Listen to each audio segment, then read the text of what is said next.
Farmer Welfare and Cooperation Department, Government of Gujarat. We are welcoming you in Vibrant Gujarat Regional Conference Central Gujarat 2026. Today's session's subject is Back to the Roots. Natural farming is shaping the future of agriculture, organized by Gujarat Prakrutik Krishi Vikas Board. ખેડૂત સુખી તો આખું જગત સુખી. આ જ પરિકલ્પના આપણી સરકારની પ્રાથમિકતામાં છે. આપણા ગુજરાતનો ખેડૂત પરંપરાગત ખેતીથી આગળ વધી ટેકનોલોજી અને આધુનિક પદ્ધતિ એટલે કે એઆઈ ગ્લોબલ માર્કેટ તરફ આગળ વધી રહ્યો છે. બેક ટુ ધ રૂટ્સ એટલે કે natural farming is shaping the future of agriculture. આ વિષયના આજના આ સેમિનારમાં ઉપસ્થિત આપ સર્વે મંચસ્થ તમામ મહેમાનોનું હૃદયપૂર્વક સ્વાગત કરીએ છીએ. ગુજરાત પ્રાકૃતિક કૃષિ વિકાસ બોર્ડ હૃદયથી સ્વાગત કરે છે. બેક ટુ ધ રૂટ્સ એટલે કે આપણા મૂળ તરફ પાછા વળવું. વર્ષો પહેલાં આપણા પૂર્વજો જે ખેતી કરતા એ સંપૂર્ણપણે પ્રાકૃતિક નિયમોને આધારિત ખેતી કરતા હતા. ન કોઈ ઝેરી રસાયણો, ન કોઈ કૃત્રિમ ખાતર, પરંતુ આધુનિકતાની આંધળી દોટમાં અને વધુ પાક લેવામાં ખેતરોને આપણે કેમિકલની પ્રયોગશાળા બનાવી દીધું. પરિણામ શું આવ્યું? જમીનની ફળદ્રુપતા પર તેની અસર થઈ, પાણી ઊંડા ગયા અને આપણી થાળીમાં જે અન્ન આપતું ગયું એ રોગનું ઘર બનતું ગયું. ચાલો, સમય છે પ્રકૃતિ તરફ પાછા વળવાનું. ફક્ત સમય નથી, આજે એ આપણી જવાબદારી છે અને જરૂરિયાત છે. પ્રાકૃતિક ખેતી વિષય ભવિષ્યને આકાર આપી રહી છે, ત્યારે એનો અર્થ એ છે કે આગામી પેઢીને જો સુરક્ષિત રાખવી હોય તો ખેતીની આ પદ્ધતિ જ એકમાત્ર રસ્તો છે જેનાથી ખેડૂતોનો ખર્ચ ઘટશે અને આવક વધશે. આવો આપણે સૌ સાથે મળીને આ વિચારને અપનાવીએ, આપણા દેશના ખેડૂતોને પ્રોત્સાહિત કરીએ અને પ્રકૃતિ સાથે દોસ્તી કરી એક તંદુરસ્ત અને હરિયાળા ભવિષ્યની શરૂઆત કરીએ. ધરતી બચાવીએ, પ્રકૃતિ અપનાવીએ. સેમિનારને આગળ વધારતા સેમિનારની રૂપરેખા આપની સામે પ્રસ્તુત કરવા કન્ટેન્ટ બ્રીફિંગ માટે આવકારીએ છીએ, આમંત્રિત કરીએ છીએ principal secretary Shri R.C. Meena સાહેબને.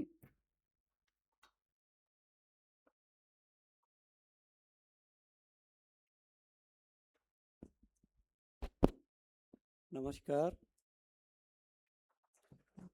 First of all, I welcome His Excellency High Commissioner of Republic of Rwanda and the dignitaries on the dais and dignitaries from different part of Gujarat. Dear farmers, आप सभी का स्वागत है. प्राकृतिक खेती पर एक हमारा सेमिनार है, नेचुरल फार्मिंग, जो कि एक गुजरात से शुरू हुआ कार्यक्रम पूरे देश में अमल किया गया है.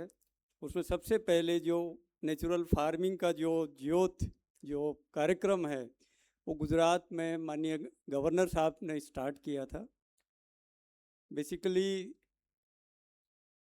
नेचुरल फार्मिंग क्यों ज़रूरत है, why natural farming is important and essential nowadays, उसके बारे में बहुत डिटेल में प्रेजेंटेशन भी करने वाले हैं. पर जो बेसिक है वो यही है कि आज हम जिस तरह की खेती कर रहे हैं उसमें बहुत ज़्यादा फर्टिलाइज़र यूज़ कर रहे हैं, बहुत ज़्यादा हाइब्रिड सीड्स का यूज़ कर रहे हैं, बहुत ज़्यादा पेस्टिसाइड्स यूज़ कर रहे हैं. और ये सब का नतीजा ये हो रहा है कि हमारा जो प्रोडक्शन है और प्रोडक्टिविटी जो है उस पर बहुत ज़्यादा गंभीर असर हुआ है. और उसको हमको देखना पड़ेगा कि फार्मर का जो प्रोडक्शन है, खेत का जो पर हेक्टर प्रोडक्शन है वो कम क्यों हो रहा है. और उसका रीज़न जो हमको समझ में आया कि हम खूब सारा यूरिया, DAP जो भी हमको खाद मिलता है खेत में डाल रहे हैं, क्योंकि आज सब्सिडाइज फर्टिलाइज़र अवेलेबल है कंट्री में.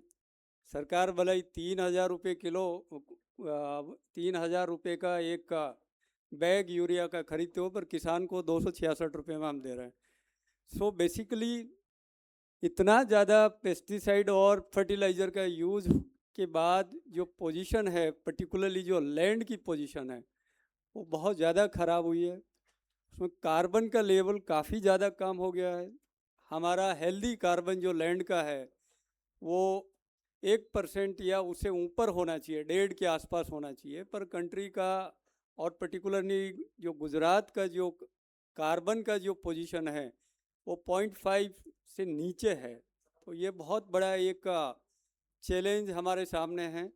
और जो बायो इकोसिस्टम जो था वो पूरा की पूरा डिस्ट्रॉय हो गया है।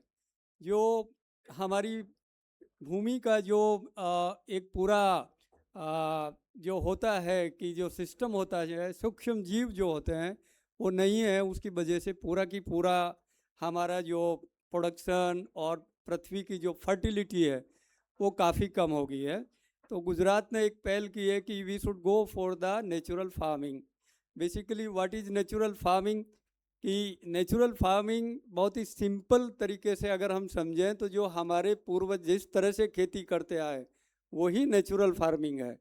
मीन्स कि हम लोगों के घर पे जो भी जानवर हैं उसका जो भी हम लोग यूरिन है, डग है, और उसको ठीक से हम लोग अगर यूज़ करें और खेत में डालें तो डिटेल में आपको प्रेजेंटेशन में भी बताएंगे कि कैसे हम लोग उसको तैयार करेंगे और उसका उपयोग करें तो कि न केवल हमारी सॉइल की फर्टिलिटी बढ़ेगी, सॉइल की लाइफ भी बढ़ेगी और हमारा प्रोडक्शन भी बढ़ेगा।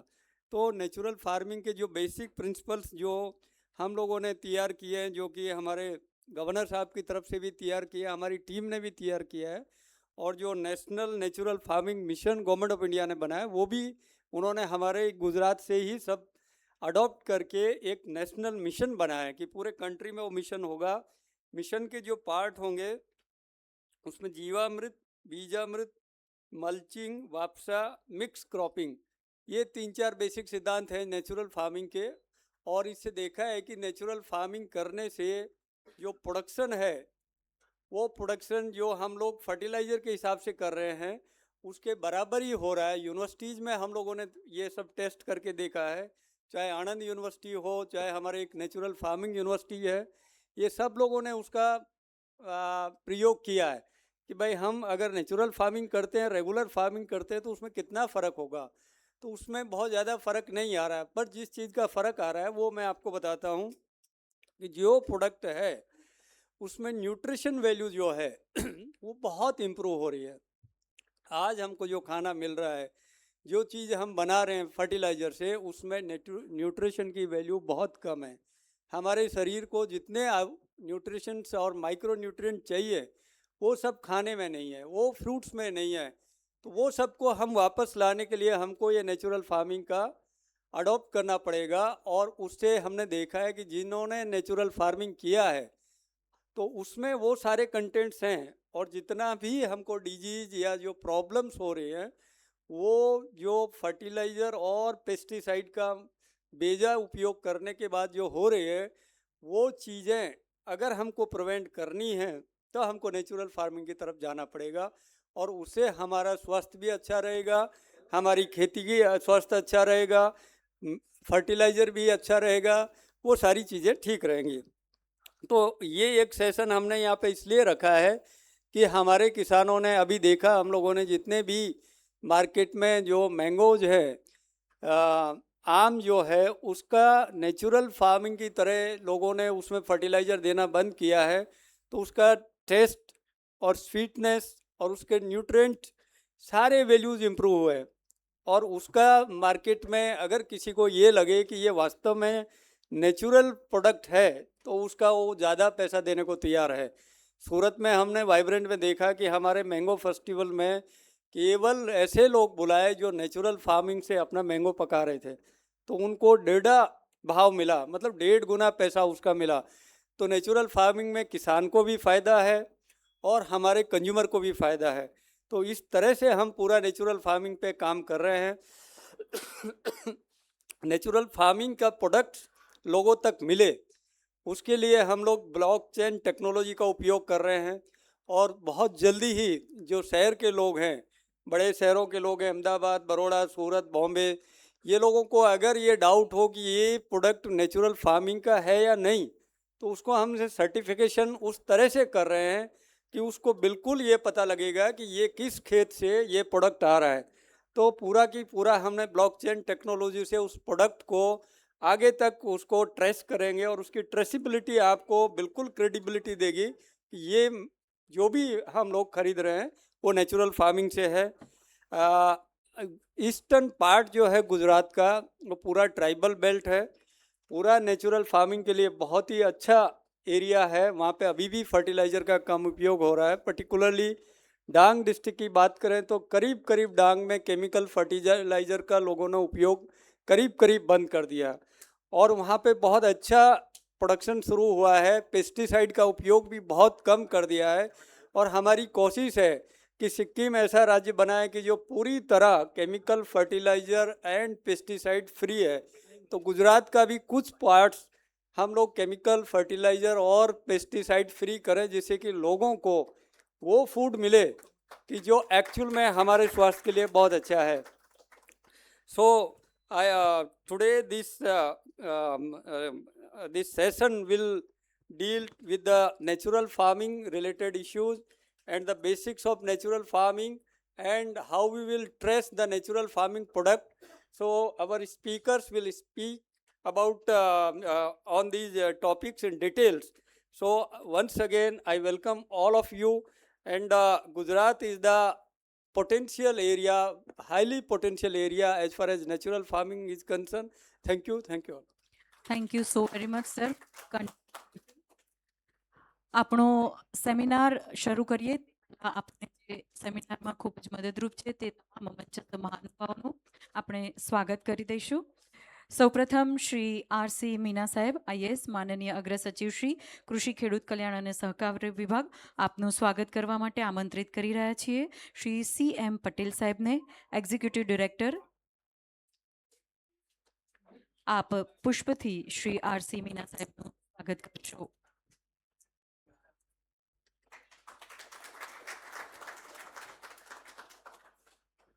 ધન્યવાદ. અને હવે આપણી વચ્ચે ઉપસ્થિત છે high education Mrs Shri R C. Meena સાહેબનું સ્વાગત કરશે શ્રી એમ.એમ. પટેલ સાહેબ.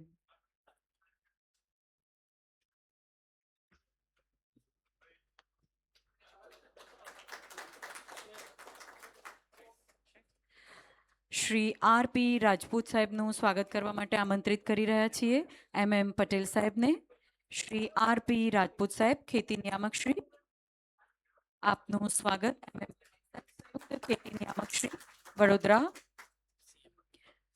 શ્રી સી.એમ. પટેલનું સ્વાગત કરવા માટે આમંત્રિત કરીશું સમિત પટેલ. શ્રી સી.એમ. પટેલ સાહેબ, એક્ઝિક્યુટિવ ડાયરેક્ટર, આપનું સ્વાગત. સમિત પટેલ, નાયબ ખેતી નિયામક.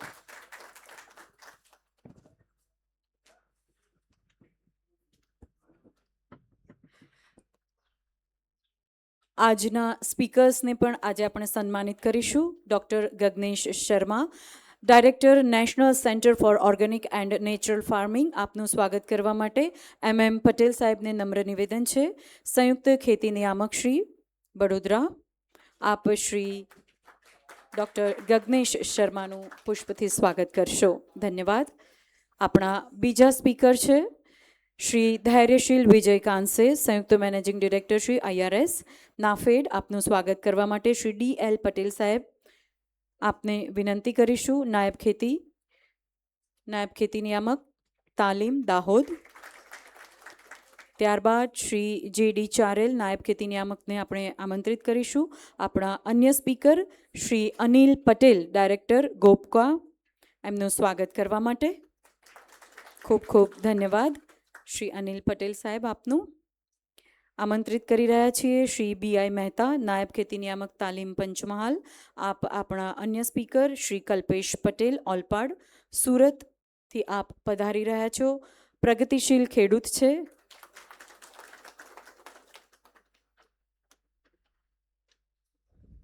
ખૂબ ખૂબ ધન્યવાદ આપ સર્વેનો. જ્યારે આપણે નેચરલ ફાર્મિંગ તરફ આગળ વધી રહ્યા છીએ ત્યારે તેના માટે એક મજબૂત ઇકોસિસ્ટમ અને સરકારની પ્રોત્સાહક નીતિઓ અને સંસ્થાઓનો સાથ ખૂબ જ જરૂરી છે.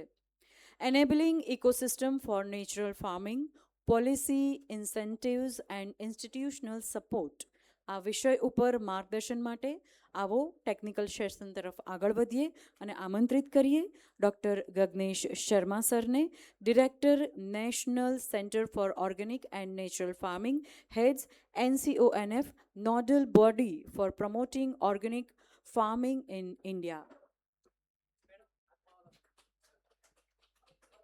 उसको रहने दीजिए, ऐसे ही बोल देना, नो नीड ऑफ प्रेजेंटेशन.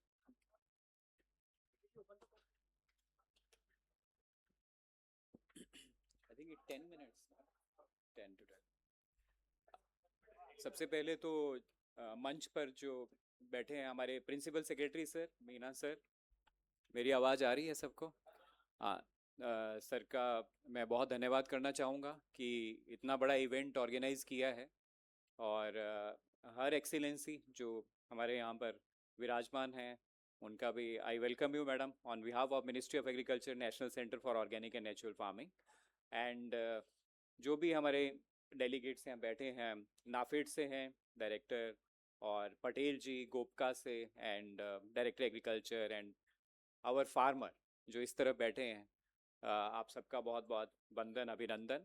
और आप सब जितने भी यहाँ पर विराजमान हैं, सभी वैज्ञानिक हैं, जॉइंट डायरेक्टर एग्रीकल्चर गोपका से हैं, हमारी रीजनल काउंसिल्स हैं, FPOs हैं, स्टेक होल्डर्स जितने भी नेचुरल फार्मिंग के हैं, फार्मर्स हमारे सबसे बड़े जो भाई बहन माताएं जो यहाँ पर सभी बैठी हैं, और भी मैं देख रहा हूँ छोटे बच्चे भी हैं, और यंग जनरेशन है हमारे जो स्टूडेंट्स हैं, उन सबका बहुत बहुत स्वागत है.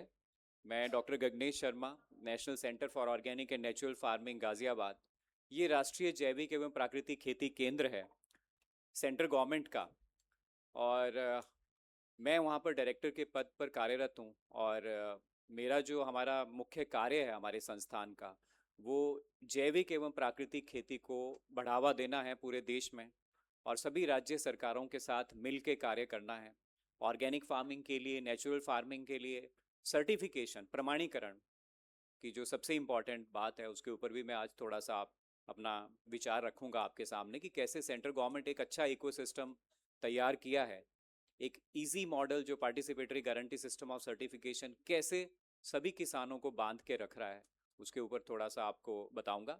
समय की सीमा है तो उसको मैं ध्यान में रखते हुए जल्दी कोशिश करूंगा कि बहुत सी चीज़ें कवर की जाएं, ताकि आप सबको आज जो मिनिस्ट्री ऑफ एग्रीकल्चर का जो मैसेज है पॉलिसी के ऊपर, हमारी प्लानिंग और ओवरऑल इकोसिस्टम के ऊपर जो मुझे इंस्ट्रक्शंस हुई हैं मीना सर की और पूरी टीम की, उसी के ऊपर मैं अपना आपको बताना चाहूँगा. तो एक बार फिर से आपका सबका हार्दिक अभिनंदन. और मिनिस्ट्री ऑफ एग्रीकल्चर का अगर हम नेचुरल फार्मिंग की बात करें, जैसे मीना सर ने सारी चीज़ें बता दी आपको, क्यों प्राकृतिक खेती क्यों करनी है, क्या है. अब तो हम सब जान ही चुके हैं प्राकृतिक खेती को किस तरह से करना है, ज़्यादा आपको अब बताने की ज़रूरत नहीं है. परंतु कैसे ये इकोसिस्टम तैयार हुआ, मिनिस्ट्री ऑफ एग्रीकल्चर के क्या एफर्ट्स रहे, हमारी राज्य सरकारों की, खासकर गुजरात सरकार का, आंध्रा लीडिंग है यहाँ पर, 15-16 लाख किसान आंध्रा में ही अकेले प्राकृतिक खेती कर रहे हैं, और गुजरात सेकंड नंबर पर है, 8-8.5 लाख के करीब किसान प्राकृतिक खेती अपनाए हुए हैं. हिमाचल भी कम नहीं है, मैं हिमाचल से बिलोंग करता हूँ, तो वहाँ पर जब आचार्य देवव्रत जी वहाँ पर गवर्नर थे, तो उन्होंने वहाँ पर शुरुआत की प्राकृतिक खेती की, और आज वहाँ की जो राज्य सरकार है उन्होंने भी बहुत अच्छी पहल की है अप टू मार्केटिंग तक, और प्राकृतिक खेती के 2-2.5 लाख किसान बहुत सक्सेसफुल हुए हैं वहाँ पर. आप हैरान होंगे कि एप्पल में या फ्रूट प्लांटेशंस जितनी भी हैं, फ्रूट क्रॉप्स में, खासकर एप्पल में बहुत इंसेक्ट पेस्ट डिजीज आते हैं, उसमें भी सक्सेस पाया है हिमाचल ने. इसी तरह से और भी राज्य जो हैं बहुत अच्छा कर रहे हैं, नॉर्थ ईस्टर्न के राज्य भी अच्छे आगे बढ़ चढ़ कर प्राकृतिक खेती की में भागीदारी कर रहे हैं. अब इसको पूरा के पूरा इकोसिस्टम को समझने के लिए हमें 2024 की अगर हम बात करें, तो तब जो है मिशन नेचुरल फार्मिंग भारत सरकार ने लॉन्च किया, और इसके पीछे का जो बैकग्राउंड है वो आपको समझना बहुत ज़रूरी है। जब कोविड सिचुएशन आई थी उसी वक्त से कुछ कुछ एग्रीकल्चर यूनिवर्सिटीज़ ने रिसर्च करना शुरू कर दिया था प्राकृतिक खेती के ऊपर। और साथ ही साथ हमारी जो Indian council of agriculture research की जो 20 रिसर्च सेंटर्स हैं, उन्होंने भी प्राकृतिक खेती के ऊपर वैज्ञानिक ढंग से कैसे ये वैलिडेट किया जाए कि जो हमारी एज ओल्ड प्रैक्टिस है, जो ट्रेडिशन है, क्योंकि हम इसको ना नेचुरल फार्मिंग को ट्रेडिशनल फार्मिंग की तरह देखते हैं, परंतु ऐसा नहीं है। इसको आज हमें science based farming, science based प्राकृतिक कृषि, उसके ऊपर हमें ज़्यादा अब चर्चा करनी होगी, क्योंकि हमारा बहुत हो गया कि हमने ट्रेडिशनल फार्मिंग की है।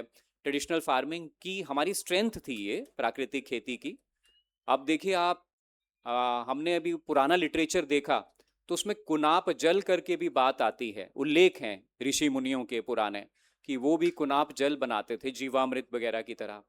तो ये छोटी छोटी चीज़ें हैं जो ट्रेडिशन से हमारी बंधी हुई हैं।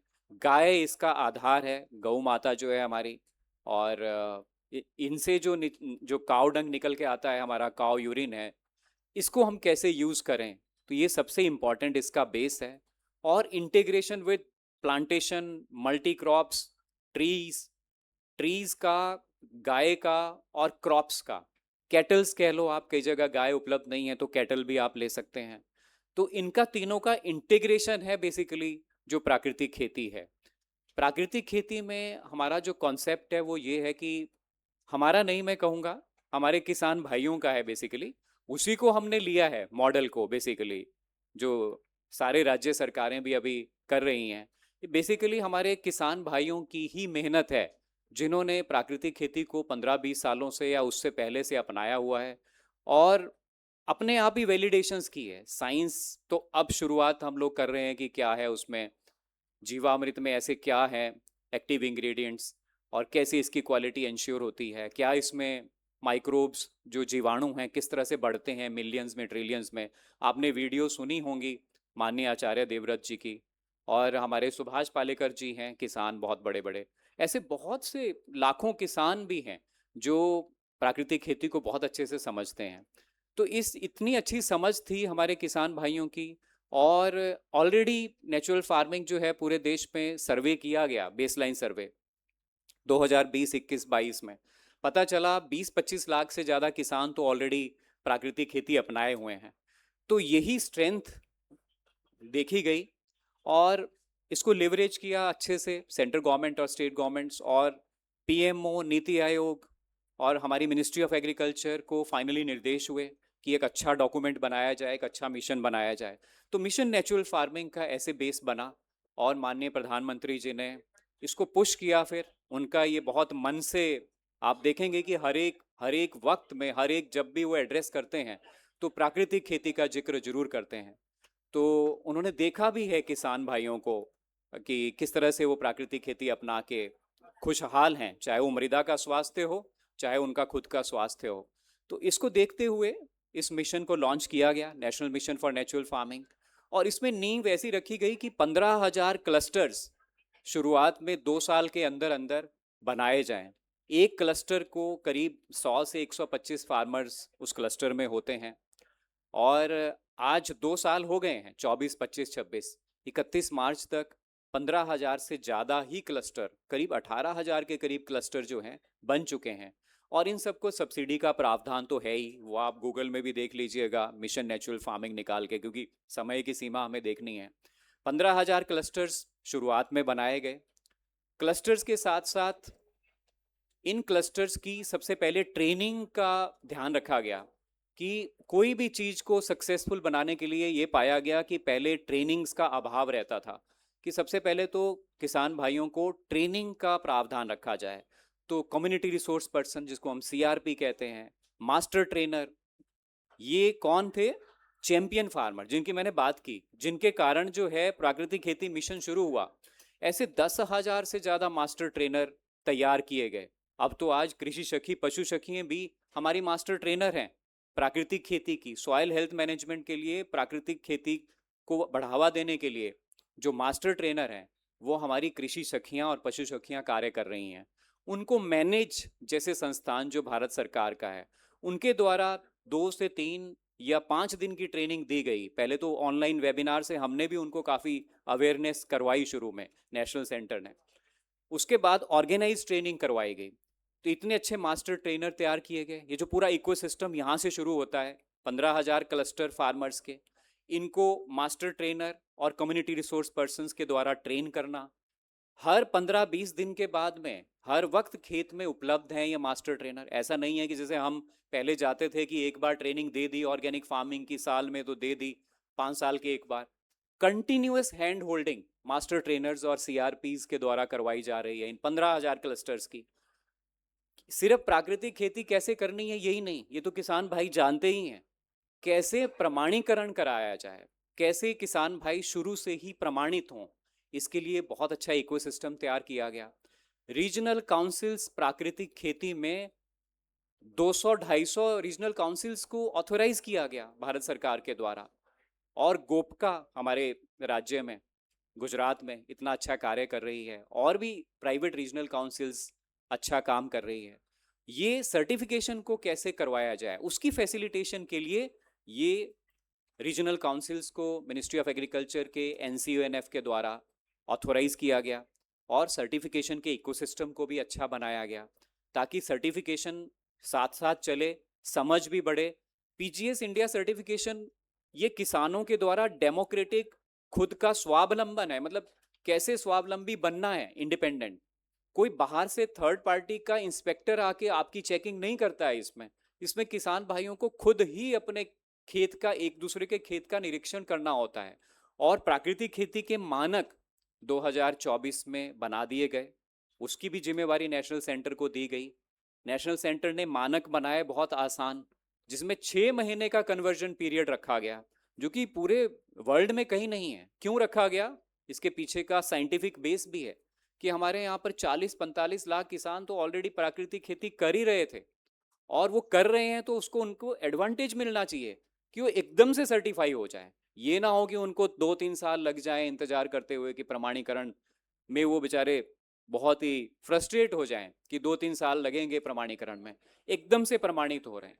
इसका नतीजा ये रहा कि 15,000 क्लस्टर्स में से 12,000 क्लस्टर तो हमारे सर्टिफिकेशन की प्रक्रिया से 6 महीने के अंदर बंद गए, जो मैं सर को बता भी रहा था अभी। और 6-7 महीने के अंदर माननीय प्रधानमंत्री जी ने अक्टूबर 2025 में ये पहला सर्टिफिकेट प्राकृतिक खेती के प्रमाणित, जो सर्टिफिकेट महाराष्ट्र के बीड जिले के एक किसान हैं, उनको ये सर्टिफिकेट उन्होंने अपने हाथों से प्रदान किया, प्राकृतिक खेती का सर्टिफिकेट। और ये 2025 में लॉन्च हुआ अक्टूबर में। आज की डेट में आप पूछें कि प्राकृतिक खेती में कितने किसान जुड़ चुके हैं प्रमाणीकरण से, करीब 25 लाख किसान प्रमाणीकरण की प्रक्रिया में रजिस्टर हो चुके हैं, और उसमें से 14 लाख के करीब किसान तो सर्टिफिकेट पा भी गए और लोकल लेवल पर अपना उत्पाद बेच भी रहे हैं और अच्छा दाम पा भी रहे हैं। नेफेड है, नेशनल कोऑपरेटिव ऑर्गेनिक लिमिटेड है, जो मार्केटिंग के लिए भारत सरकार ने इकोसिस्टम तैयार किया है। मिनिस्ट्री ऑफ कोऑपरेशन ने बहुत अच्छा नेशनल कोऑपरेटिव ऑर्गेनिक लिमिटेड बनाया गया है, जो बहुत बड़ा बिग बायर आप कह सकते हो कि सारे के सारे PGS चाहे ऑर्गेनिक सर्टिफाइड हो चाहे प्राकृतिक सर्टिफाइड हो, उसको वो खरीदार जो है उनको एक ब्रांड लेके वो चलें पूरे देश में, और उसको वो परचेज कर रहे हैं। गाँव में एक अच्छा सिस्टम बनाया जा रहा है कोऑपरेटिव सिस्टम से। तो इस तरह से मार्केटिंग तक का पूरा ध्यान रखा गया है। यही नहीं, अगर किसान भाइयों को गाय नहीं है किसान भाइयों के खेत में, क्योंकि प्राकृतिक खेती में हम कहते हैं ना कुछ भी बाहर से हमें खरीदना नहीं है, तो अगर हमारे पास गाय नहीं है किसान भाइयों के पास में क्लस्टर में, तो उसके लिए भी भारत सरकार ने 10,000 बायो इनपुट रिसोर्स सेंटर्स, मैं बार बार भारत सरकार बोल रहा हूँ परंतु राज्य सरकार की भागीदारी भी है। देखिए, एग्रीकल्चर ऑर्गेनिक स्टेट सब्जेक्ट है। सेंट्रल गवर्नमेंट अपनी नीति तैयार करती है, स्टैंडर्ड सेट करती है, SOPs बनाते हैं, परंतु राज्य सरकारों की भागीदारी उससे भी ज़्यादा रहती है। असली इम्प्लीमेंटेशन तो राज्य सरकार को करनी होती है, और अपनी उनकी भागीदारी भी रहती है, चाहे सब्सिडी में या चाहे सिस्टम के अंदर पूरे के पूरे इंस्टीट्यूशनल सपोर्ट की बात करें। तो डिपार्टमेंट ऑफ एग्रीकल्चर को भी मैं बधाई देना चाहूँगा उनकी कंट्रीब्यूशन बहुत ज़्यादा है। क्लस्टर बनाना, मोबिलाइज करना, फार्मर्स को इकट्ठा करना, ट्रेनिंग देना उनको, कृषि सखियों को भी एक मंच पर लेके आना लोकल लेवल पर, ये सारा कार्य हमारे डिपार्टमेंट ऑफ एग्रीकल्चर के अधिकारी करते हैं। बीटीएम, ईटीएम सबकी भागीदारी है, उनको बहुत बहुत धन्यवाद। तो ये सारी चीज़ें इस तरह से इकोसिस्टम तैयार हुआ है। और बायो इनपुट रिसोर्स सेंटर्स 10,000 का टारगेट रखा गया है, मिशन नेचुरल फार्मिंग में था, और उसमें से 9,000 के करीब bio input resource centre establish भी हो चुके हैं देश में। बीआरसी एक ऐसी चीज है, बहुत इंपॉर्टेंट है, महत्वपूर्ण है, उसको मैं बस यहीं पर ही फिर मैं अपना इतना ही आपको बता पाऊंगा क्योंकि समय की सीमा है। बायो इनपुट रिसोर्स सेंटर्स 10,000 बनाए गए हैं इसलिए कि अगर गाय का गोबर उपलब्ध नहीं है, गाय उपलब्ध नहीं है, किसान भाई किसी ना किसी कारणवश जीवामृत, बीजामृत, घन जीवामृत, ये जो प्राकृतिक खेती की चीजें हैं, जो बायो इनपुट्स हैं, तैयार नहीं कर पाता है, तो फिर ये कहाँ से ले? तो उसके लिए एंटरप्रेन्योर्स सेलेक्ट किए गए राज्य सरकारों के द्वारा, एक्शन प्लान सबमिट किया गया, इस तरह से चलती है स्कीम। तो हमारे गुजरात में भी करीब 1,000 से ज़्यादा बीआरसीज, बायो इनपुट रिसोर्स सेंटर्स तैयार किए गए हैं। राज्य सरकार ने अपनी स्कीम में भी शायद मुझे लगता है इससे ज़्यादा ही बीआरसीज तैयार किए हैं, गुजरात और आंध्रा ने। तो ये जो बायो इनपुट रिसोर्स सेंटर्स हैं, ये बायो इनपुट तैयार करते हैं एंटरप्रेन्योर, गौशालाओं से लिंक होके गाय का गोबर उपलब्ध कराते हैं, और भी जितने भी एग्रो बेस्ड, जितने भी कड़वे पत्ते होते हैं ना, जिससे हम नीमास्त्र, ब्रह्मास्त्र, अग्नेयास्त्र बनाते हैं, इनको भी बनाया जाता है और ये आसानी से किसान भाइयों को उपलब्ध कराया जाता है। जहां पर ये बायो इनपुट्स खुद तैयार नहीं किए जा सकते, वहां पर ये बीआरसीज का हेल्प ली जाती है। और इससे एंटरप्रेन्योरशिप तो है ही है, क्योंकि इसलिए 2 साल तक तो चलो स्कीम में मुफ्त में या बीआरसीज को हेल्प कर दी भारत सरकार ने या राज्य सरकार ने मिलके, परंतु उसके बाद में सस्टेनेबिलिटी और इकोनॉमिक वायबिलिटी अच्छी से आ पाए, परमानेंट अपने आप ये बीआरसीज काम कर पाए और इनका अपना प्रॉफिट भी हो, इसके लिए ये म्यूचुअल एग्रीमेंट की जाती है परमानेंट फार्मर्स के साथ में, क्लस्टर्स के साथ में, और परमानेंट इनका एक सेटअप बना जाता है। बीआरसीज को हम इस तरह से देखते हैं, सिर्फ बायो इनपुट, जीवामृत, बीजामृत, घन जीवामृत के लिए नहीं हम बीआरसी कह रहे हैं। बायो इनपुट रिसोर्स सेंटर्स का जो मतलब है कि वो सीड का भी उपलब्धता करवाएं, वो प्राकृतिक खेती को भी सिखाने की बात करें, वो सर्टिफिकेशन में भी हेल्प करें, वो मार्केटिंग में भी हेल्प करें, किसान भाइयों के प्रोड्यूस को लेके कहाँ बेचना है, मार्केट लिंकेज भी प्रोवाइड करें। ये भी बीआरसीज ऐसा कर रहे हैं। इस तरह से इकोसिस्टम तैयार किया गया है प्राकृतिक खेती को बढ़ावा देने के लिए। कुछ हमारी राज्य सरकारें इससे भी अधिक कार्य कर रही हैं ताकि ज़्यादा से ज़्यादा बेनिफिट हो। कई जगह में गाय के लिए, गाय के चारा के लिए और बैल रखने के लिए भी कुछ कुछ इंसेंटिव्स राज्य सरकारें दे रही हैं, जो कि एक्स्ट्रा है, एडिशनल है। और मैंने ये भी देखा है कि हमारे गुजरात सरकार ने तो Gujarat natural farming science university में 98 एफपीओज को एक्सक्लूसिव नेचुरल फार्मिंग के लिए तैयार किया जा रहा है। तो ये भी बहुत बड़ी पहल है हमारी गुजरात सरकार की। और उससे एफपीओ से क्या होगा, क्लस्टर छोटा होता है, क्लस्टर से 100-125 फार्मर्स हैं, उसके बाद में उसको फेडरेट होके एक एफपीओ बनाना बहुत ज़रूरी है। मैं बात कर रहा था कि हमारा गैप बहुत बड़ा है। अगर फॉरेन कंट्रीज़ में हम सप्लाई चेन को समझें तो हमारे यहाँ पर हमारे ऑर्गेनिक हो, नेचुरल हो, वो हर एक आदमी को अफोर्डेबल, एक्सेसिबल क्यों नहीं है, क्यों नहीं मिल पाते हैं? क्योंकि हमारी प्रोसेसिंग यूनिट्स बहुत कम है। तो हमें ज़्यादा से ज़्यादा जो ये प्रोसेसिंग यूनिट्स हैं वो लगानी होंगी। मैं राज्य सरकार से भी विनती करूंगा, निवेदन करूंगा कि वो प्रोसेसिंग यूनिट्स की तरफ ज़्यादा बढ़ें आगे, एफपीओज को प्रोत्साहित करें कि वो प्रोसेसिंग यूनिट लगाएं और ब्रांड बिल्डिंग करके, मार्केट करके अफोर्डेबल और एक्सेसिबल हो, आप सबको आसानी से मिले, यही है। और अंत में मैं ये कहूँगा, सिर्फ 18 लाख किसानों के लिए 2 साल के लिए जो टारगेट था, या 15,000 क्लस्टर, यही नहीं है, यहीं पर ही ये मिशन रुकता नहीं है। एक किसान जब ट्रेन हो गया है, 2 साल तक उन्होंने प्राकृतिक खेती अपना ली है, उनको 8 से 10 किसानों को मोबिलाइज करना है। इस तरह से स्कीम आगे चल रही है ताकि 1 करोड़ किसान अगले 2-3 साल के अंदर हो पाए, प्राकृतिक खेती से जुड़ पाए। तो इसी के साथ मैं अपनी वाणी को विराम देना चाहूँगा और आप सबका बहुत बहुत धन्यवाद कि आप सबने हमें यहाँ पर सुना, और ऑर्गेनाइजर्स का बहुत बहुत धन्यवाद कि उन्होंने हमें यहाँ पर आमंत्रित किया, और सेंट्रल गवर्नमेंट की तरफ से, मिनिस्ट्री ऑफ एग्रीकल्चर की तरफ से हमें यहाँ, उनकी तरफ से भी मैं अपना मैसेज आप सबको पहुँचाना चाहूँगा कि प्राकृतिक खेती को आगे बढ़ाइए, और अपनी जो खेत बचाओ अभियान की इस वक्त चर्चा चल रही है, उसके लिए भी प्राकृतिक खेती सबसे जरूरी है। बहुत बहुत धन्यवाद। Thank you so very much doctor Gaganesh Sharma, director national centre for organic and natural farming.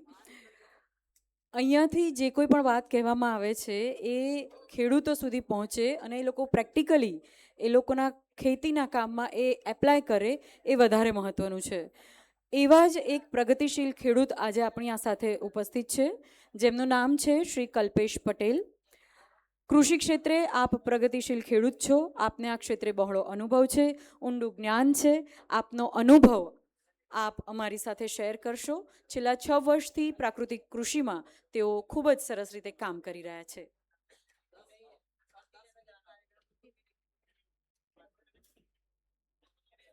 नहीं चलेगा हाँ हाँ हाँ મંચ પર બિરાજમાન મહાનુભાવો, ખેડૂત ભાઈઓ અને બહેનો, આપ સૌને મારા નમસ્કાર. મારું નામ છે કલ્પેશ પટેલ, સુરત જિલ્લો, ઓરપા તાલુકો, સરસ ગામનો ખેડૂત છું. હું છેલ્લા 2020થી પ્રાકૃતિક ખેતી સાથે જોડાયેલો છું. પ્રાકૃતિક ખેતી સાથે જોડાવાનું મારું કારણ છે મારા પિતાજી. હું છેલ્લા મારા નાના ખેડૂતનો દીકરો હોવાથી એટલે મારા પિતાજી ઈચ્છતા ન હતા કે હું ખેતી કરું, એટલે હું નાની ઉંમરમાં જ એક કંપનીનો એમ્પ્લોય બની ગયો હતો. મારા પિતાજી સૌથી વધારે રાસાયણિક ખાતર અને પેસ્ટિસાઇડ્સનો ઉપયોગ કરતા હતા. મારા પિતાજી જ્યારે ખેતી કરતા રહ્યા ત્યારે નવા નવા રોગ જીવાતોને કોઈને કોઈ નવા પ્રશ્નો ઉદ્ભવતા હતા. પિતાજી પણ ખેતીથી હારી ગયા હતા. એવા સમયે મારા પિતાજીને એક કેન્સરની બીમારી આવી. એ ઓલપાડ ક્ષેત્રની અંદર લગભગ પહેલો એવો કેસ હશે કે જે મારા પિતાજીને કેન્સર આવ્યું. કેન્સર આવવાનું કારણ પાછળ મેં તપાસ કર્યું તો મને સમજાઈ ગયું કે જે પણ હું વાવીશ તેની પર એક ફળ કે ફૂલ આવશે ચાલશે, પણ એ વિધાઉટ કેમિકલ હોવું જોઈએ. ત્યારથી રાસાયણિક ખાતરનો મેં વિકલ્પ શોધવાનો કોશિશ કરી, પણ ત્યારે કંઈ મને હાથ ન લાગ્યું. પણ જ્યારે સાલ 2020ની અંદર મારા ગામની અંદર ખેતીવાડી 8મા વિભાગ દ્વારા જ્યારે શિબિરનું આયોજન થયું ત્યારે જીવામૃત નામનું સૌથી પહેલાં મેં નામ સાંભળ્યું કે જીવામૃત ખેતીમાં કઈ રીતે કામ કરે છે, કઈ રીતના બનાવવાનું, કઈ રીતના એપ્લાય કરવાનું, એની સંપૂર્ણ માહિતી મેં લીધી. ત્યારે મને લાગ્યું કે રાસાયણિક ખાતરનો વિકલ્પ હોઈ શકે છે. 2020ની સાલની અંદર જ મારા પિતાજીનું કેન્સરની બીમારી નિધન થયું. ત્યારે જ્યારે પિતાજીને અગ્નિદાહ આપતો ત્યારે લોકો મારા વિશે એવી વાત કરતા કે આ શું ખેતી કરવાનો, એની ખેતી તો કોઈ ગણોતે ખેડવી પડશે. ત્યારે તમારી સામે જે છોકરો આજે ઊભો છે ને તે આજે બીજાની ખેતી ગણોતે ખેડતો છે. પિતાજીના નિધન બાદ સંપૂર્ણ ખેતીની જવાબદારી મારી પર આવી ગઈ. ખેતીની શરૂઆત મેં નક્કી કર્યું હતું કે વગર વ્યાજ ખેતી કરવી છે. ત્યારથી પ્રાકૃતિક ખેતીના 5 આયામોનો ઉપયોગ કરીને મેં ખેતીની શરૂઆત કરી. કેળની ખેતીની અંદર બીજામૃત, ઘન જીવામૃતથી શરૂઆત કરી. જ્યારે રાસાયણિક ખેતી કરતા હતા ત્યારે મારા કેળાની અંદર માંડ 20 થી 22 કિલોની એવરેજ આવતી હતી. ત્યારે પ્રાકૃતિક ખેતીની અંદર મેં 35 થી 40 કેજી લગી ઉત્પાદન લઈ ગયો છું હું. જ્યારે ઘણા બધા ખેડૂતો કેળની ખેતી જે કરે છે તે શું કરે છે, એક વખત કેળનું વાવેતર કરીને બીજો લામ લેતા નથી ને કેળ કાઢી નાખે છે. ત્યારે મેં એક વખત કેળનું વાવેતર કરીને મેક્સિમમ 7 ક્રોપ લીધા છે. એ 7 ક્રોપની અંદર બી ચોથા ક્રોપની અંદર હાઈએસ્ટ 73 કેજીની હાઈએસ્ટ વજન લૂમ લીધું છે મેં. જે રાસાયણિક ખેતીમાં બી શક્ય નથી તે મેં પ્રાકૃતિક ખેતી કરીને સાબિત કરી બતાવ્યું. હાલમાં અત્યારે જે મારી પાસે નવું કેળનું વાવેતર કર્યું છે તેમાં પણ મેં 61 કેજીની હાઈએસ્ટ વજન લીધું છે. પ્રાકૃતિક ખેતી તો કરતો થઈ ગયો, પણ પ્રાકૃતિક ખેતીનું મારી પાસે ત્યારે બજાર ન હતું. ત્યારે હું કેળા વેપારીને જ હું મંદિરના ભાવે આપી દેતો હતો, પણ મારી પાસે ત્યારે રાસાયણિક ખાતરનો કોઈ ખર્ચ ન લાગતો હતો. ધીરે ધીરે સુરત શહેરની અંદર એક પ્રાકૃતિક હાટ બજાર શરૂઆત થઈ તો ધીમે ધીમે થોડા કેળા વેચાવાનું શરૂ કર્યું. 8મા પ્રોજેક્ટ દ્વારા એક પેપર આઉટ થયું. ધીમે ધીમે મને માર્કેટ મળવા લઈ ગયું. ત્યારે નક્કી કર્યું કે એક પણ કેળું વેપારીને આપણે આપવું નથી, મારો માલ છે, હું મારા ભાવે વેચીશ.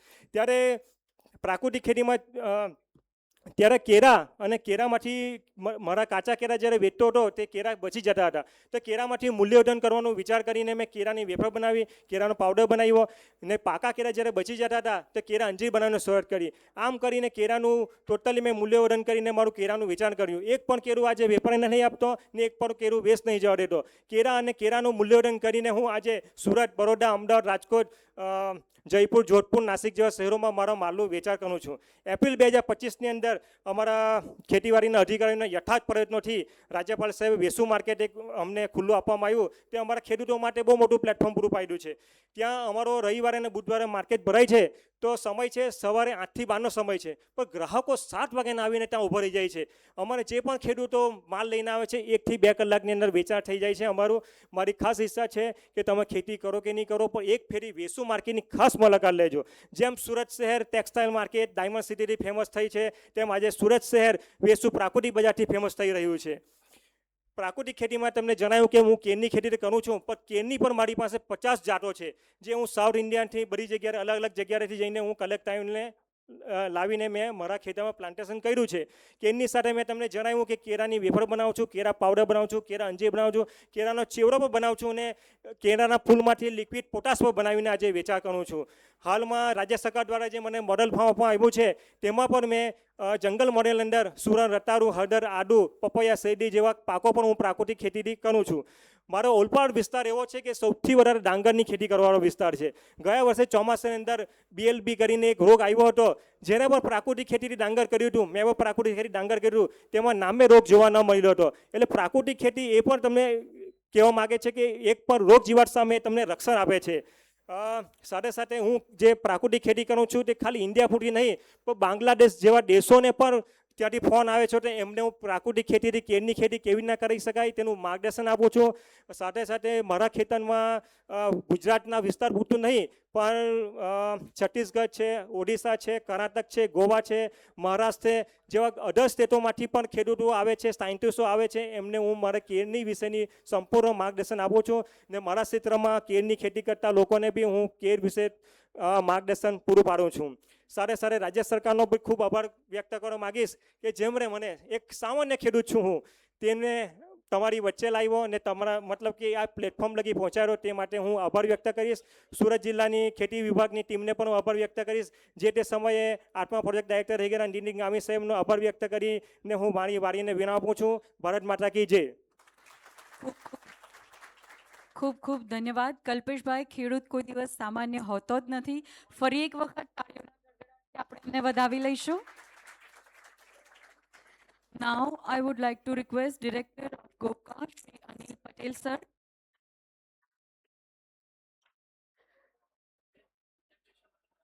Director of GOPCA, Shri Anil Patel sir. Certificate and market linkage.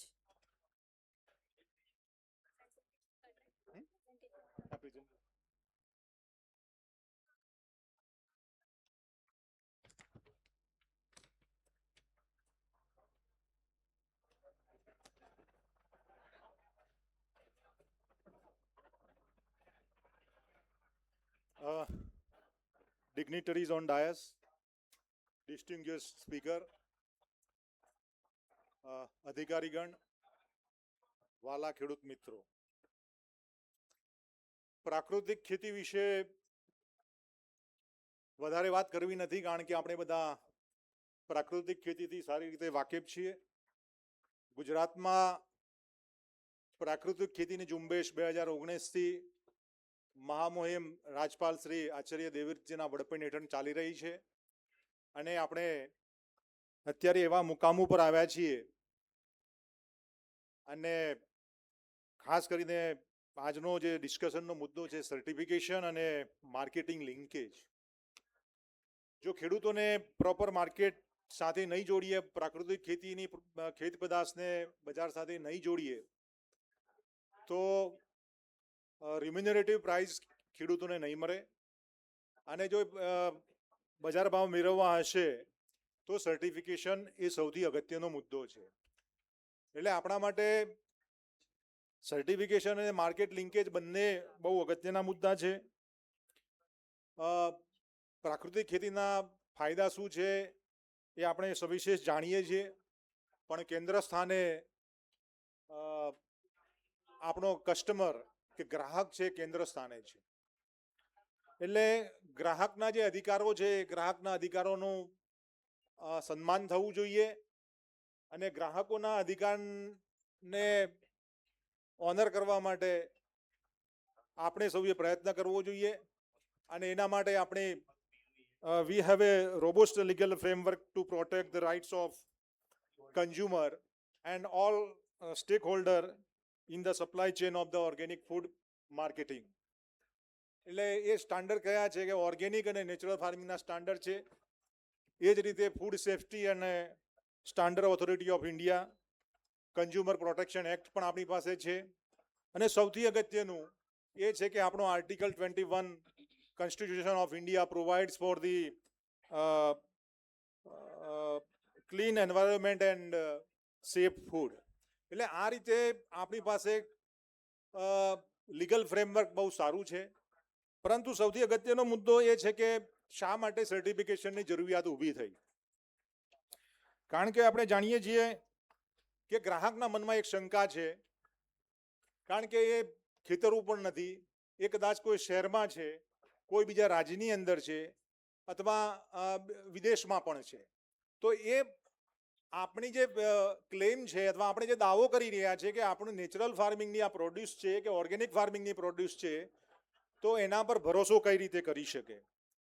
તો એના માટે NFCS સ્ટાન્ડર્ડ ગગનેશ શર્મા સાહેબ જે છે NCONFના, એ ઓગસ્ટ 2025ની અંદર આખી નેચરલ ફાર્મિંગ સર્ટિફિકેશન સિસ્ટમ નામની આખી એક પ્રોટોકોલ ડેવલપ થયો છે. એટલે આ પ્રોટોકોલ મુજબ હવે આપણે કામ કરવું જોઈએ. એટલે આપણે ખાસ કરીને એના માટે એ છે કે એ જે સર્ટિફિકેશન સિસ્ટમના જે ધોરણો છે એ ધોરણોને અક્ષરશઃ પાલન કરવું જોઈએ. નેચરલ ફાર્મિંગના જે પ્રિન્સિપલ છે પ્રિન્સિપલ મુજબની ખેતી કરવી જોઈએ.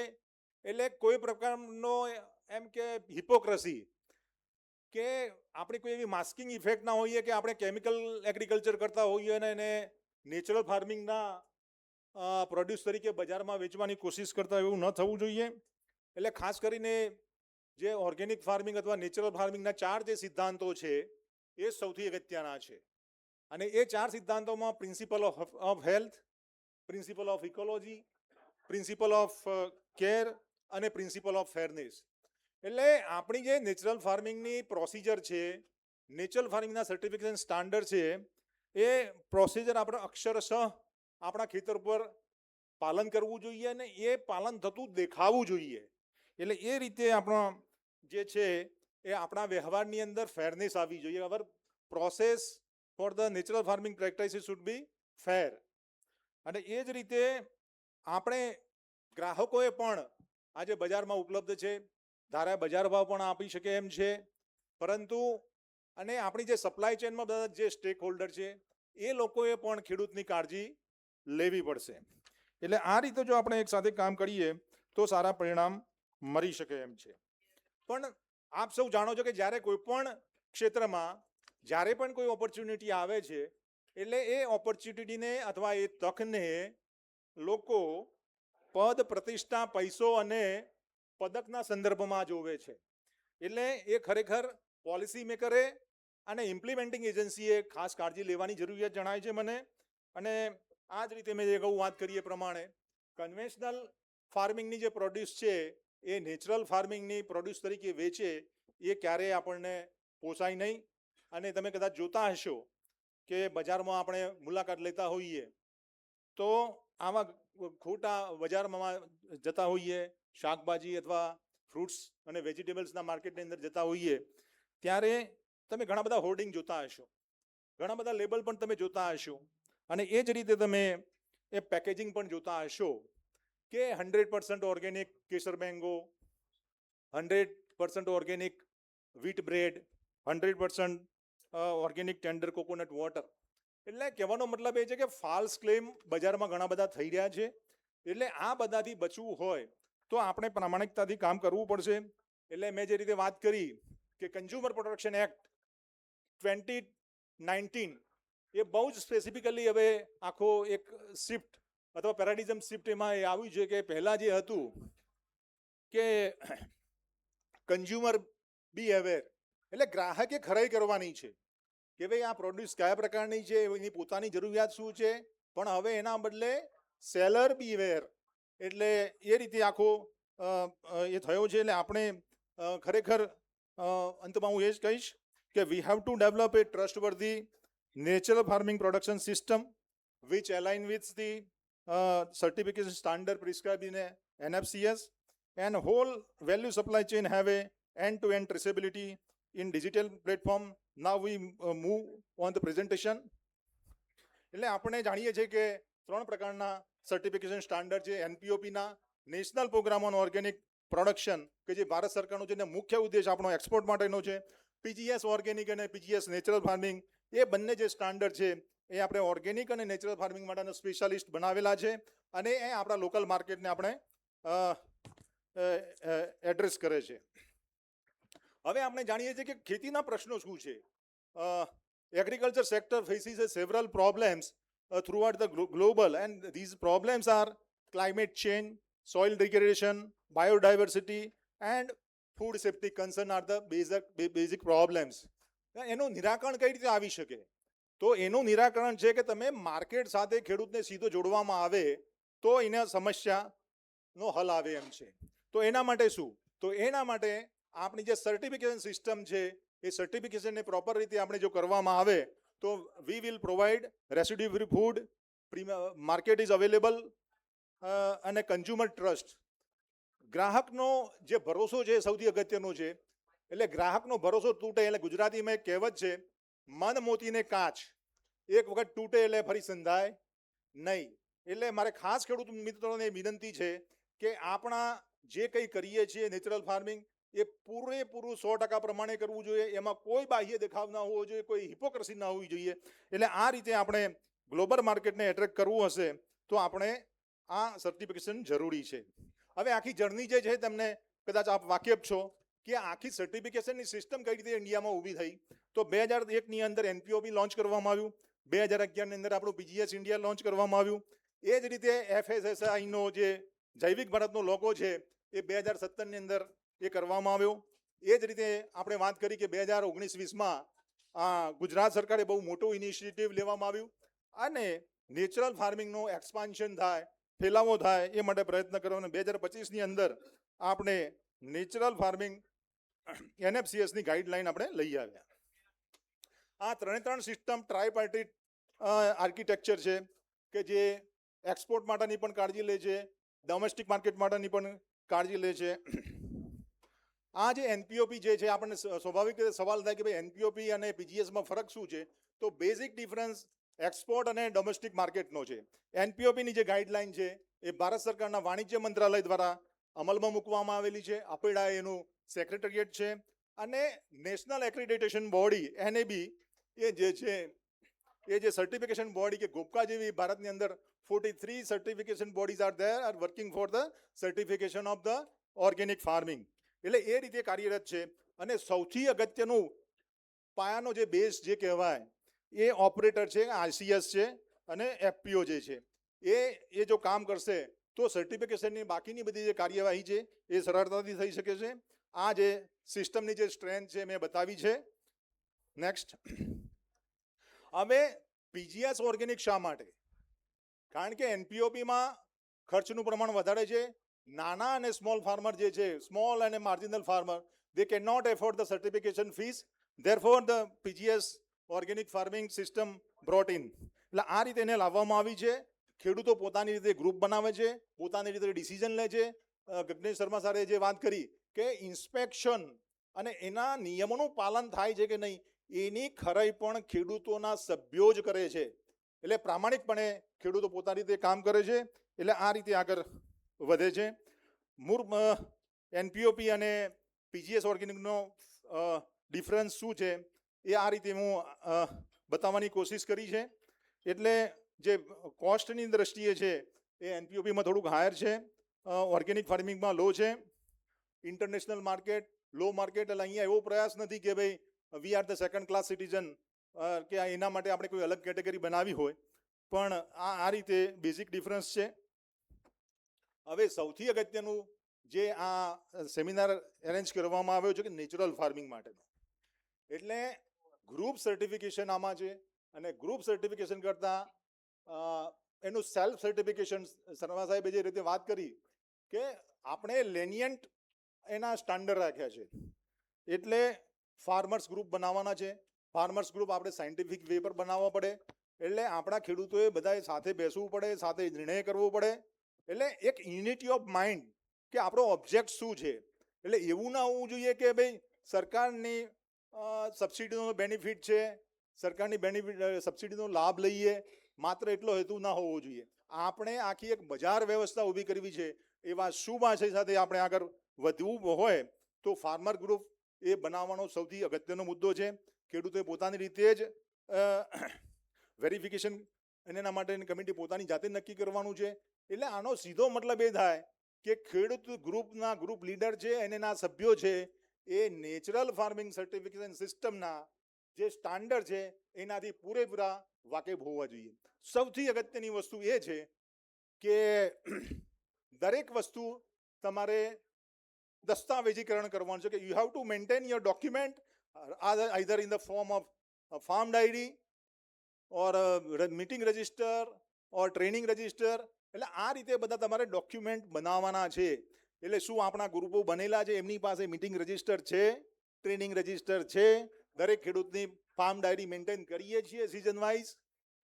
પછી એ જ રીતે આપણે એક પ્રતિજ્ઞા લેવાની છે કે અમે આ NFCSના જે સ્ટાન્ડર્ડ છે એ ફોલો કરવાના છીએ. એટલે આ રીતે તમારે ડોક્યુમેન્ટ બેઝ સિસ્ટમ આખી ઊભી કરવાની થશે. એટલા માટે છે કે ભવિષ્યમાં જ્યારે તમારે કોઈ બાયર આવે કે કોઈ ટ્રેડર આવે કે ભાઈ મારે તમારા પાસે પ્રોડ્યુસ લેવી છે, તો એ શેના પર ભરોસો કરશે? એ તમારા ડોક્યુમેન્ટ જોઈને ભરોસો કરશે. નહીં કે તમારી ઓનલાઈન પ્લેટફોર્મ પર તમે ગમે એટલી માહિતી કરેલી હશે તો એ વિશ્વસનીય નહીં ગણાય. એટલે ડોક્યુમેન્ટ બેઝ સિસ્ટમ આપણે આખી ઊભી કરવાની છે. એટલે આ માટે મારે બોર્ડને ખાસ વિનંતી છે કે આ એક સૌથી અગત્યનો પાર્ટ છે. એટલે આપણે આ રીતે આગળ વધીએ. આ એનો ડિફરન્સ છે. ત્રણ અલગ અલગ સિસ્ટમ છે પણ એનો હેતુ એ કોમન છે. Farmer prosperity, consumer trust, environmental sustainability. આ મેં જે વાત કરી કે end to end traceability from farmer registration to consumer, એના માટેનું આખું પોર્ટલ બનાવ્યું છે. એ પોર્ટલ જીઓ ટેગ છે. AI મલ્ચિંગના AIનો પણ ઉપયોગ કરેલો છે. એટલે આ બ્લોક ચેઇન ટેકનોલોજી જે આખું પોર્ટલ છે it will take care for each and every stack holder and ultimately for the consumer. આ આખી માર્કેટ લિંકેજની વાત કરું છું. મુદ્દો એક અને બે તો આપણી પાસે બહુ જ સારી રીતે કરી શક્યા છીએ, પણ માર્કેટ લિંકેજ એ સૌથી અગત્યનો મુદ્દો છે. તો એના માટે આપણે સૌથી અગત્યનું અમૂલ મોડલ છે. સૌથી હાઈલી પેરિસેબલ આઇટમ બહુ સરળતાથી આપણે હેન્ડલ કરી શકીએ છીએ, મેનેજ કરી શકીએ છીએ. જે કોમોડિટી લોંગર પીરિયડ માટે સચવાઈ શકે એવી છે એને આપણે આસાનીથી કરી શકતા નથી. એટલે આપણે ઇન્સ્ટિટ્યુશનલ બાયર ઊભા કરવા પડશે. આપણી પાસે વ્યવસ્થા પણ છે. આપણી પાસે પ્રાઇમરી કોઓપરેટિવ સોસાયટી છે, APMC છે, જિલ્લા સંઘ છે, તાલુકા સંઘ છે. એટલે આ બધાનો role we have to redefine the role of our primary agriculture society, APMC. અને આ રીતે જો આપણે કામ કરશું તો સારી રીતે થઈ શકશે. તો let's join hand in hand for better future. Thank you very much. Thank you so very much Shri Anil Patel, director ગોપકા. આપણી પાસે સમયનો અભાવ છે. આમંત્રિત કરીએ Shri Dhairyashil Vijay Khanse, joint managing director IRS NAFED, market support and value chain integration in natural farming. Thank you. Respected dignitaries on the dais, all the esteemed stakeholders in the ecosystem of the natural farming, सारे किसान भाई जो गुजरात से natural farming का शुरुआत कर रहे हैं, उन सभी को मैं मेरा नमस्कार. मैं नाफेड से हूँ. नाफेड किसान भाइयों को तो नाफेड के बारे में जानकारी होगी. नाफेड एक सहकारी संस्था है, राष्ट्रीय स्तर की सहकारी संस्था है जो किसानों के लिए काम करती है भारत सरकार के कृषि मंत्रालय के अंतर्गत. किसानों का जो भी उपज है उसको एमएसपी के प्राइस के ऊपर उसको खरीदना, ये हमारा मुख्य दायित्व है। नेचुरल फार्मिंग में नेफेड ने अभी तक तो काम नहीं किया है, बट मार्केट सपोर्ट का, फार्मर्स को मार्केट सपोर्ट किस तरह से दिया जा सकता है, इसके विषय में मैं एकदम संक्षिप्त में बताना चाहूँगा। नेफेड का जो अनुभव रहा है, गवर्नमेंट स्कीम के लिए तो हम खरीद करते हैं, बट उसके अलावा नेफेड का अपना कमर्शियल बिजनेस जो किसानों के उपज को मार्केट दिलाने के लिए हम लोगों ने शुरू किया है, उसकी 3 पहलू है, वो मैं संक्षिप्त में बताना चाहूँगा। उससे आपको एक अंदाज़ा आएगा कि कहाँ कहाँ पे आपको, अगर आप नेचुरल फार्मिंग कर रहे हैं तो अपॉर्चुनिटीज़ मार्केट के लिए कहाँ कहाँ पे मिल सकती है। नाफेड के माध्यम से हम लोगों का ये प्रयास रहेगा, अगर किसान इतनी मेहनत करके और इतना अच्छा सपोर्ट पूरा इकोसिस्टम के साथ अगर ये नेचुरल फार्मिंग के प्रोडक्ट्स अगर हम बनाते हैं तो उसको मार्केट करने के लिए नेफेड आपके साथ पूर्ण सहयोग करेगा। इस बात का मैं आपको पूरी आश्वासन दे सकता हूँ। हम लोगों का जो मॉडल है वो तीन कैटेगरीज में है। एक है रिटेल सेगमेंट, जिसमें कि हम नाफेड के खुद के बाजार, आज की डेट में इंडिया में अलग अलग राज्यों में नाफेड बाजार के नाम से हमारे मोर देन 42 स्टोर्स आज की डेट में ऑपरेशनल है, जिसमें हमारे 350 से ज़्यादा नाफेड ब्रांड के प्रोडक्ट्स है। और मुझे ये बताने में खुशी है कि नाफेड ने खुद से जो गवर्नमेंट ऑफ इंडिया का स्कीम है 10,000 FPOs का, उसके अंतर्गत 1,000 से ज़्यादा FPOs को इनक्यूबेट किया है और उनको प्रोफेशनली ग्रूम किया है। उनके प्रोडक्ट्स को भी नाफेड मार्केटिंग के लिए अपने बाज़ार के थ्रू सपोर्ट करता है। तो आपके जो प्रोडक्ट्स है, अगर आप क्लस्टर फार्मिंग है FPOs के माध्यम से अगर उसको प्रोडक्ट के रूप में लेके आना चाहते हैं तो नेफेड आपको उसके मार्केटिंग में सहायता कर सकता है। इसके अलावा इंस्टीट्यूशनल सप्लाई का हमारा एक मॉडल है। इंस्टीट्यूशनल सप्लाई में हम लोग गवर्नमेंट के जितने भी इंस्टीट्यूशंस है, इंडियन आर्मी से लेके बॉर्डर सिक्योरिटी फोर्स से लेके आसाम राइफल से लेके सभी ऑर्गेनाइजेशंस को हम लोग दालों का सप्लाई करते हैं। अभी रिसेंटली हमने मिलेट्स भी सप्लाई करना शुरू किया है। तो इन सभी पहलों में मैं एक अपॉर्चुनिटी आपके लिए भी देख रहा हूँ। अगर नेचुरल फार्मिंग के रूप से अगर आप लोग एक ग्रुप अच्छा प्रोडक्ट बनाते हो तो उसको भी हम वहाँ पे मार्केट उपलब्ध करा सकते हैं। मतलब और एक अपॉर्चुनिटी हम लोगों ने अभी नई करी है, हमारे प्रोडक्ट्स नाफेड के प्रोसेस्ड प्रोडक्ट्स IRCTC के माध्यम से भी ट्रेनों में स्नैक्स के लिए, चाय के रूप में, बिस्किट्स के रूप में, मिलेट बिस्किट्स के रूप में हम लोग इनको भी टाई अप करा के एक मार्केट ओपन कर रहे हैं। तो सहकारी संस्था होने के कारण हम लोग किसानों के साथ डायरेक्टली जुड़ना चाह रहे हैं। तीसरा एक इम्पोर्टेंट इनिशिएटिव हमने जो किया है वो है इंटरनेशनल मार्केट के लिए। इंटरनेशनल मार्केट में हमने गल्फ कंट्रीज़ में जो सबसे बड़ा मॉल का चेन है, रिटेल मॉल का, जिसे लुलु ग्रुप के नाम से जाना जाता है, उसके साथ हमारा टाई अप हो चुका है। गवर्नमेंट ऑफ इंडिया के हेल्प से नेफेड की संस्था का उनके साथ टाई अप हो चुका है। आज के डेट में 60 प्रोडक्ट्स हमारे इंडिया से लुलु के मॉल में जा रहे हैं गल्फ कंट्रीज़ में। तो ये एक और अपॉर्चुनिटी हम लोगों को आने वाले समय में अगर हम अच्छे से काम कर सकते तो ये भी उपलब्ध हो सकती है। मार्केट लिंकेजेस के लिए जो मेरा अनुभव रहा है, प्रोडक्ट को पहले हमको स्टैंडर्डाइज करना बहुत ज़रूरी है। प्रोडक्ट का सर्टिफिकेशन बहुत ज़रूरी है। कोई भी मार्केट में कंज्यूमर किसी भी प्रोडक्ट को बाय करने के पहले उसका लेबल पूरा चेक करता है, उसके ऊपर उसमें क्या क्या इंग्रेडिएंट्स है, उसका क्वालिटी कैसा है, उसका सर्टिफिकेशन कौन से लिए है उसने, वो सारी चीज़ें आजकल कंज्यूमर अवेयरनेस में बहुत ज़्यादा अहमियत रखती है। अगर हमको प्रीमियम प्राइस चाहिए मार्केट में तो हमको ये सारा प्रोसेस जितना हम स्ट्रिक्टली फॉलो करेंगे और सर्टिफिकेशंस लेंगे उतनी प्राइस अच्छी हमको मिलेगी।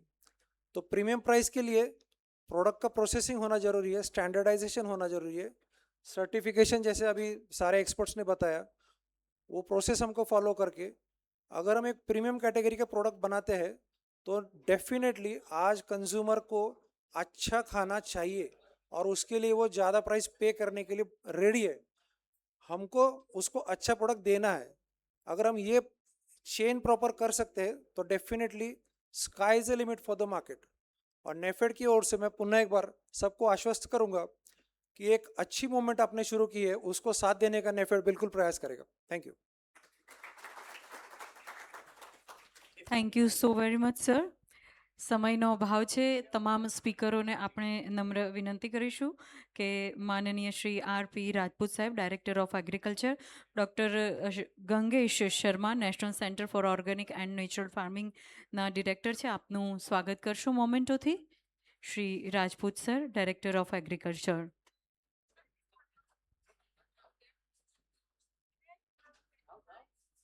આજના આપણા પ્રથમ speaker doctor Gangesh Sharma, national centre for organic and natural farming director.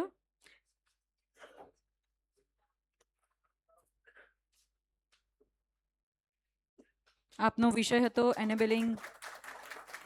Thank you so very much. R P. Rajput સાહેબને જ આપણે નમ્ર નિવેદન કરીશું. આપ આપણા બીજા સ્પીકર શ્રી કલ્પેશ પટેલ, ઓલપાડ, સુરત, જે પ્રગતિશીલ ખેડૂત છે, તેમને સન્માનિત કરશો. ખૂબ ખૂબ ધન્યવાદ. શ્રી સીએમ પટેલ સાહેબ, એક્ઝિક્યુટિવ ડાયરેક્ટર, ગુજરાત પ્રાકૃતિક કૃષિ વિકાસ બોર્ડ, આપને નમ્ર નિવેદન છે, આપ આપણા ત્રીજા સ્પીકર શ્રી અનિલ પટેલ, ડિરેક્ટર, ગોઈકાનું સ્વાગત કરશો, મોમેન્ટો આપીને સન્માનિત કરશો.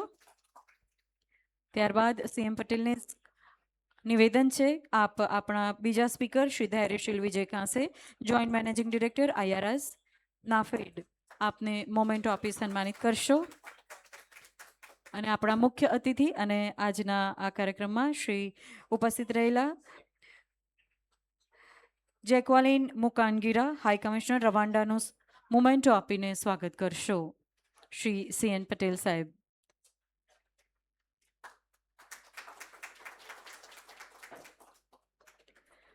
કાર્યક્રમને પૂર્ણાહુતિ તરફ લઈ જતા સીએમ પટેલ સાહેબને નમ્ર નિવેદન કરીશું, આપ આભાર વિધિ સંપન્ન કરશો. નમસ્કાર.